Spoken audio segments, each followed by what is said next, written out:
Hello అండి. Good morning. Welcome back to my channel. So, ఈరోజు weekend Sunday. So, morning లేవంగానే first tea తాగాను నేను. ఎందుకంటే నాకు ఎవ్రీ మార్నింగ్ లేవంగానే ఫస్ట్ టీ తాగే అలవాటు ఉంది. సో, ఈరోజు ఆకలవుతుంటే కొంచెం టీ అండ్ బిస్కెట్ తిన్నాను. ఇక్కడ మా సిస్టర్ దోసకు ప్రిపేర్ చేస్తున్నారు.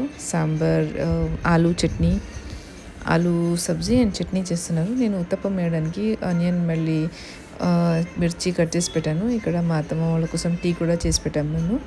సో, నేను దోశ వేసిస్తున్నాను. తనకి దోశ వేయడం రాదు కాబట్టి నేనే వేసిస్తున్నాను. ఇట్లా ఉత్తప్పం చేసి ఇచ్చాను. చూడొచ్చు మీరు. సాంబార్, చట్నీ అండ్ ఆలూ సబ్జీ చేసాము మేము. సో, ఒక్కొక్కరికి దోశ వేసి ఇస్తున్నాను. ఒక్కొక్కరికి థిన్ రోస్ట్ కావాలంటారు, కొందరు థిక్గా ఉండాలంటారు. సో, మా ఇంట్లో ప్రిఫరబుల్లీ కొంచెం థిక్గానే అడుగుతారు, కానీ నాకు మాత్రం చాలా థిన్ దోశ అంటే ఇష్టం. మీకు ఎలా ఇష్టమో కమెంట్ చేసి చెప్పండి.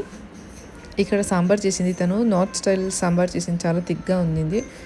అండ్ దోశ చేస్తే చాలా పనులు ఉంటాయి కదా. Usually breakfast dosa and idli easy అనుకుంటాం, కానీ చాలా గిన్నెలు పడతాయి తోమడానికి. అండ్ చాలా అంటే చాలా హెవీ పని అయిపోతుంది. ఆల్మోస్ట్ మా బ్రేక్ఫాస్ట్ అవ్వడానికే మధ్యాహ్నం 12:30 అయిపోయింది. 1 by 1 ఒక్కొక్కరి తర్వాత ఒక్కొక్కరికి దోశ వేసి ఇవ్వడం. దాంట్లో ఎగ్ దోశ అని ఒకరు అడుగుతారు, గీ రోస్ట్ దోశ అని ఒకరు అడుగుతారు. సో, ఇలా చేసే వరకు 12:30 అయింది. అందరికీ అన్ని దోశలు వేసి ఇచ్చిన తర్వాత పేషెన్సే ఉండదండి. మేము ఏదైనా స్పెషల్గా చేసుకొని తినాలన్నా ఓపిక ఉండదు. అప్పుడు నార్మల్గా 2 ప్లెయిన్ దోశలు వేసుకొని తినేసాను నేను. సో, ఇక్కడ బటర్ దోశ చేశాను మా సిస్టర్ కోసం.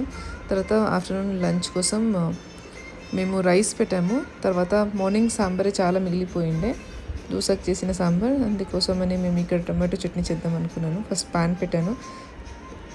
టొమాటోస్ని ఇలా కొంచెం పాన్లో ఫ్రై చేసుకుంటే దాన్ని ఈజీగా పీల్ చేసేయచ్చు స్కిన్ని. సో,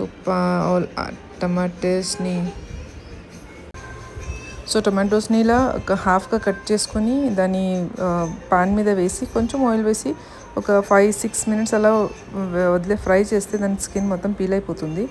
తర్వాత దాన్ని సన్నగా కట్ చేసుకొని కర్రీ చేసుకుంటే చాలా బాగుంటుంది. కాకపోతే నేను ఏం ప్లాన్ చేశానంటే దాన్ని మిక్సీలో వేసేద్దాము, థిక్ ప్యూరే లాగా వస్తుంది, అప్పుడు చట్నీ ఇంకా బాగవుతుంది అనుకున్నాను. కానీ నా ప్లాన్ మొత్తం ఫ్లాప్ అయిపోయింది. మీరు ఎప్పుడు మిక్సీలో మాత్రం వేయొద్దండి టమాటా కూరగాయ చేయాలనుకుంటే. దాన్ని పీల్ చేసేసి సన్నగా కట్ చేసినే చేయండి. ఎందుకంటే నేను పీల్ చేసి మిక్సీలో వేసాను, అది ఫుల్ వాటరీ కన్సిస్టెన్సీ అయిపోయింది. చాలాసేపు అయింది దాన్ని ఉడకడానికి. మా ఇంట్లో ఏమో అందరికీ ఆకలి అవుతుందన్నారు. Almost it took ½ an hour thick consistency రావడానికి. టేస్ట్ బాగానే ఉంది, కానీ చాలా పెద్ద ప్రాసెస్ అయిపోయింది. సో, దాని బదులు మీరు ఇలా స్కిన్ పీల్ చేసుకొని, ఇలా ఉప్పు వేసుకొని నూనె వేసుకొని స్కిన్ పీల్ చేసుకున్నారనుకోండి, దాన్ని సన్నగా తర్వాత కట్ చేసుకుంటే చాలా బాగా వస్తుంది. సో, టమాటో కర్రీకి గార్లిక్ అయితే కంపల్సరీ. చాలా ఫ్లేవర్డ్ ఇస్తుందంటే అది గార్లిక్ మాత్రమే టమాటో కర్రీలో. సో, ఇలా దాన్ని స్మాష్ చేశాను. ఇలా కొంచెం రఫ్గా పేస్ట్ చేసుకోవాలి, మరీ సన్నగా కాకుండా నార్మల్గా పేస్ట్ చేసుకోవాలి. చూడొచ్చు ఇక్కడ ఎంత ఈజీగా స్కిన్ పీల్ అయిపోతుందో. సో, నేను దీన్ని మిక్సీలో వేసాను. మీరు ఆ మిస్టేక్ మాత్రం చేయొద్దండి. ఇన్ కేస్ మీరు టమాటో కర్రీ చేయాలనుకుంటే ఇలా చేసేసి దాని స్కిన్ పీల్ చేసి దాన్నే సన్నగా కట్ చేసుకొని టమాటో కర్రీ చేసేయండి. టమాటో కర్రీలో నేను యూజువలీ ఆనియన్ వేయను, ఎందుకంటే నాకు అది నచ్చదు. జస్ట్ ఆయిల్ వేసి ఆవాలు, జీలకర్ర, కరివేపాకు అండ్ గార్లిక్ వేసేసి తర్వాత టమాటోస్ వేస్తాను. అది మెత్తబడిన తర్వాత పసుపు, కారం, ఉప్పు అండ్ కొత్తిమీర ఇంతే వేసి చేస్తాను నేను. చూడొచ్చు మీరు, చాలా ప్యూరే కన్సిస్టెన్సీ అయిపోయింది. అది రసంకి అయితే ఇలా చేయొచ్చు, బాగుంటుంది టేస్ట్. కానీ కర్రీలోకి అయితే చేయలేము.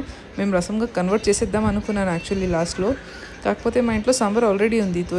ఈ రసం వేస్ట్ అయిపోతుందని దాన్ని అలాగే ఉడికించి మరి థిక్ కన్సిస్టెన్సీలో తీసుకొచ్చాను. ఫైనలీ అది థిక్గా అయిపోయిన తర్వాత దాన్ని బౌల్లో తీసిపెట్టి మొత్తం కిచెన్ క్లీన్ చేసుకున్నాము.